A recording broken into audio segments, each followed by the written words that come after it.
það sem stendur upp úr eftir keppnina bara upplifunin og bara allt sem við gerðum og bara fólki sem við kynntumst og til dæmis að fá að tala ensku við, þú veist, eins og dómarana og allt fólki sem við kynntumst og þú veist, fá að tala ensku við fólk sem ekki Íslendingar þannig að þú æfið betur og kannski minna feimin að tala hana. Já, það var bara mjög gaman. Á hverju ári heldur Háskóli Íslands vísindakeppni fyrir framhaldsskólanemendur sem kallast ungir vísindamenn.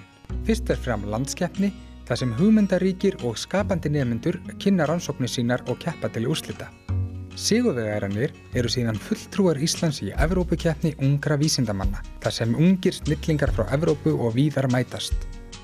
Keppnisgreinarnar eru 10 talsins og má segja að rannsókn af næstum hvaða tagi sem geti átt heima undir einhverri af keppnisgreinunum. Árið 2015 voru 2 verkefni send út í Evrópukeppni fyrir Íslands hönd, áhrif ösku á gróður og mjólk í gleri. Höfundar verkefnanna komu allir úr framhaldsskólanum í Mosfellsbæ.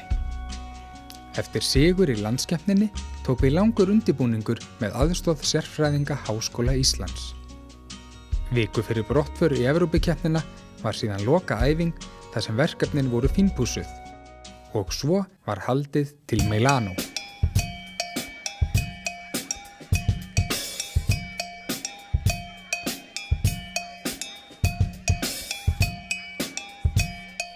Og líka lærði bara hellinga á öllum verkefnunum sem voru úti. Já, líka bara, þú veist, mikið sem við gátum skoðað. Fullt af söfnum sem við fórum á og síðan mjög skemmtileg bátsferð sem við fórum síðasta daginn. Það er samt mátt vera vika í viðbót í ferðinni og þetta við kynntumst á mörgum þá. Partíið var geggjað á bátnum og eyjan líka og allt hitt og þú veist keppnin all bara.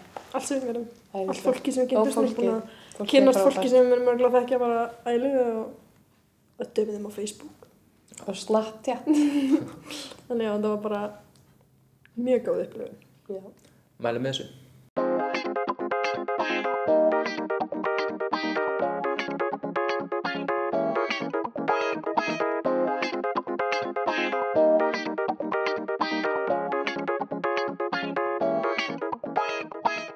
Ég myndi mæla með þátttöku í keppninni bara út af reynslu og fá að tala við annað fólk sem ekki Íslendingar á ensku og þá þú veist, þróa maður enskukunnátuna sína meira og þú bara kynnist fólki alls staðar úr heiminum og það er bara æðislegt. Já, er þetta mjög gott á félagsskóla, þannig það er ekki leiðilegt að fá að upplifa svona skemmtilega keppni og það var alveg frekar erfitt og það tók alveg marga mánuði að gera verkefni, mikil vinna, en þetta var alveg mjög þessu virði í lokin, sko.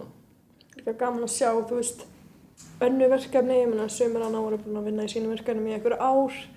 Gaman að sjá svona mismunandi þjóðir, hvað þau gera með okkur og bara já, gaman að sjá, þú veist, fólk frá mismunandi uppruna koma saman og gera eitthvað gaman.